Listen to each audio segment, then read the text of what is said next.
Bismillahirrahmanirrahim. Assalamu alaikum students. Hope you are fine, good and safe at your homes. Chapter number 10, that is simple harmonic motion, conceptual questions. तो question number 1 है हमारे पास, is every oscillatory motion simple harmonic, give example.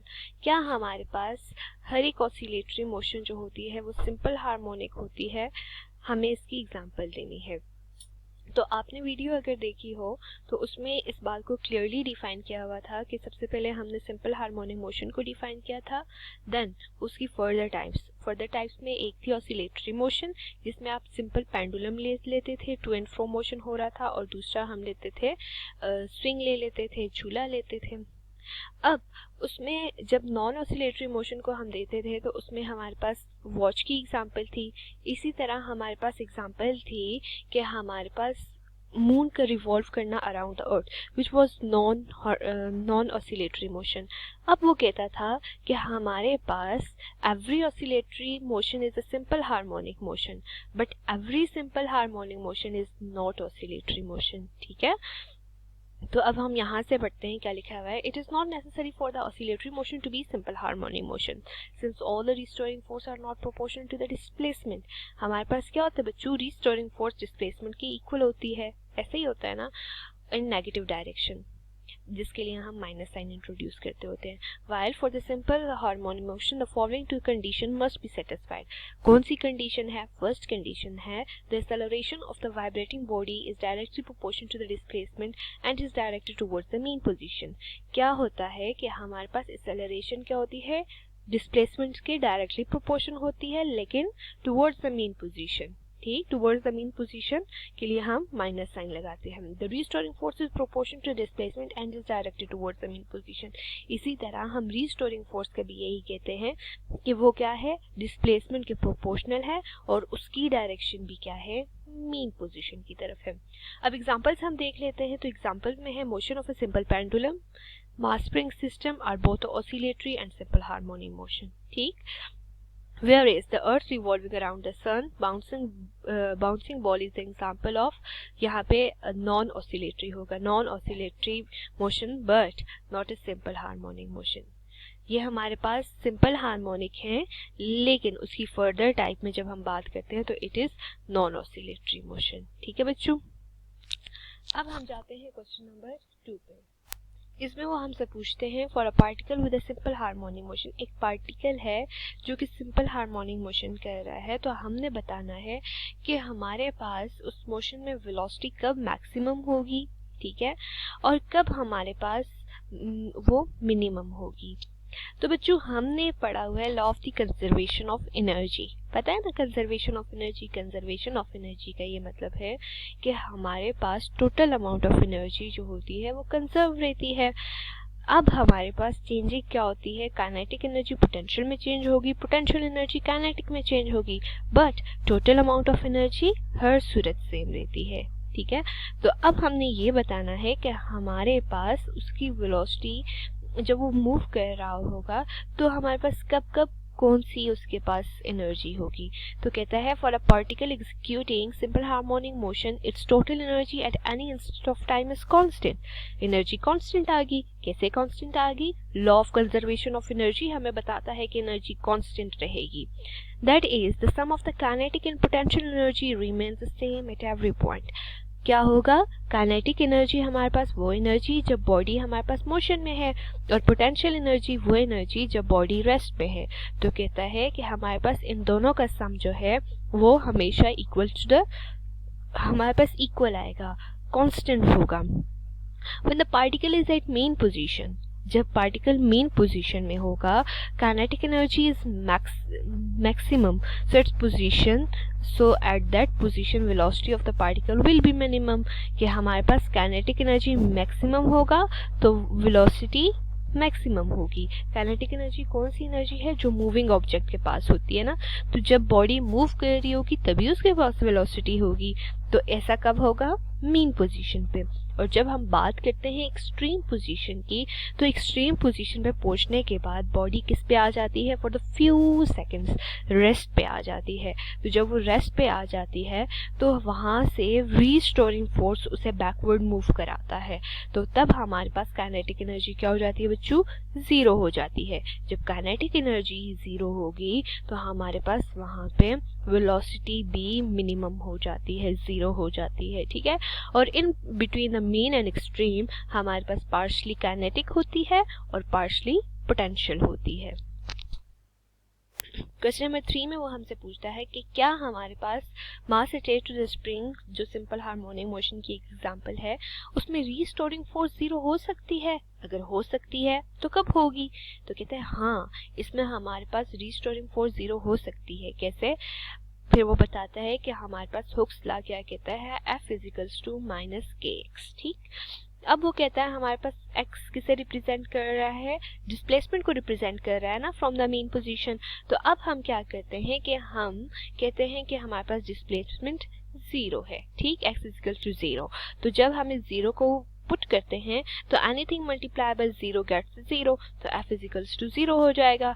इस means that कि हमारे पास at mean position x = 0 mean position ही होती है ना, जब वो नहीं मूव कर रहा होता, रेस्ट पे है, कोई डिस्टेंस कवर नहीं किया, तो वो कहता है कि body at a mean position, उसका रीस्टोरिंग फोर्स जो है वो क्या होती है, 0 होती है। Question number 4। Okay students, before moving towards the question number 4 मैं आपको ये बताती चलूँ, क्वेश्चन नंबर 4 और 5 बहुत इंपॉर्टेंट हैं, ऑलमोस्ट हर पेपर में आते हैं, ठीक। क्वेश्चन नंबर 4 में वो कहता है, if we shorten the string of a pendulum to the half of its original length, हमने क्या कर दिया, लेंथ को हाफ कर दिया। एक ओरिजिनल लेंथ थी, ठीक, जैसे हम कहेंगे L। अब जब हमने उसे हाफ कर दिया तो हम उसे लिखेंगे L = L/2, ठीक है। What is the effect on its time period and frequency? हमने बताना है कि उसकी टाइम पीरियड और फ्रीक्वेंसी पे क्या फर्क पड़ेगा, ठीक। As we know that a time period of a simple pendulum is t = 2 pi √L/g, ठीक। ये फार्मूलाज जो है सारे, टाइम पीरियड, फ्रीक्वेंसी, एम्पलीट्यूड, ये आपको जुबानी फिंगर टिप्स पे याद होने चाहिए, ठीक है। अब हमने क्या किया बच्चों कि हमने उसकी लेंथ हाफ कर दी। लेंथ हाफ करने के लिए L = L/2 कर दिया ना, as a length of a string decreases to the half, so we get, अब हमने L की जगह L/2 लिख दिया, ठीक है। अब 2 हमारे पास डिवाइड में था ना, तो हमने उसे लाके यहाँ डिवाइड में लिख दिया, यहाँ पे डिनोमिनेटर में है तो यहाँ डिनोमिनेटर में लिख लिया।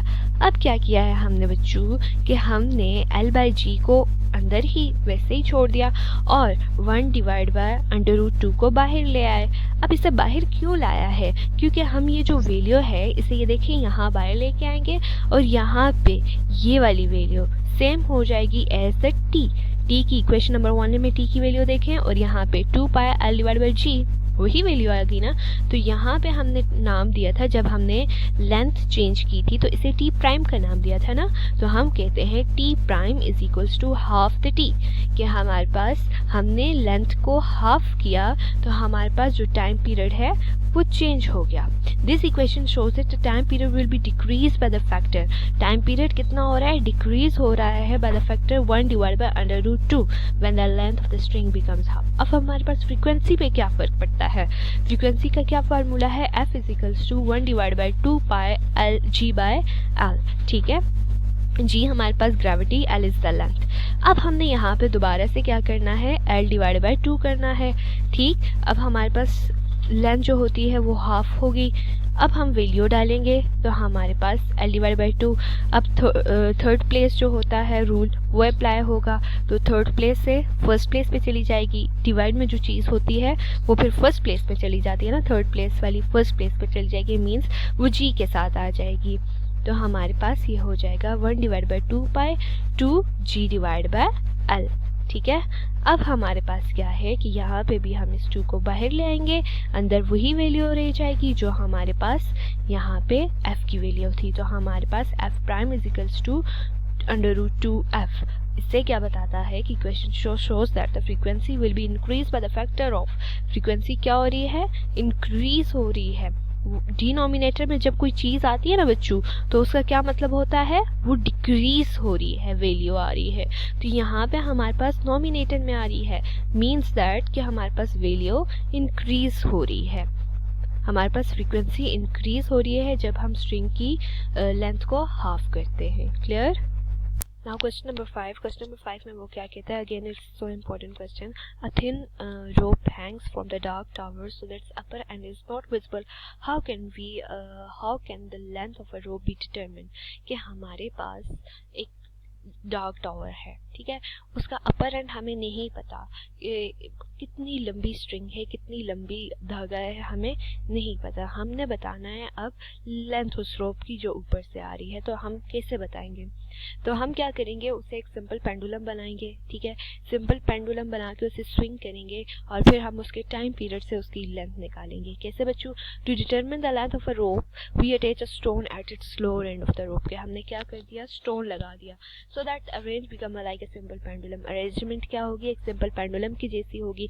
अब हमारे पास टाइम का फॉर्मूला क्या है, t equals to pi under root l by g. अब हमने दोनों साइड पे स्क्वायर ले लिया, ठीक है। अब दोनों साइड पे जब स्क्वायर लिया तो हमारे पास 2 4 हो गया, पाई स्क्वायर और पाई अंडर रूट और स्क्वायर कैंसिल हो गए, तो ये l बाई जी हो गया। अब हमने रीअरेंज करना है, तो यहाँ जो डिनोमिनेटर में g है दूसरी साइड पे चला जाएगा, यहाँ डिवाइड हो रहा है, दूसरी साइड पे मल्टीप्लाई हो जाएगा। हमने लेंथ फाइंड करनी है तो हम l को अकेला कर रहे हैं, तो हमारे पास g T square is equal to 2 pi square 4 pi square l हो गया।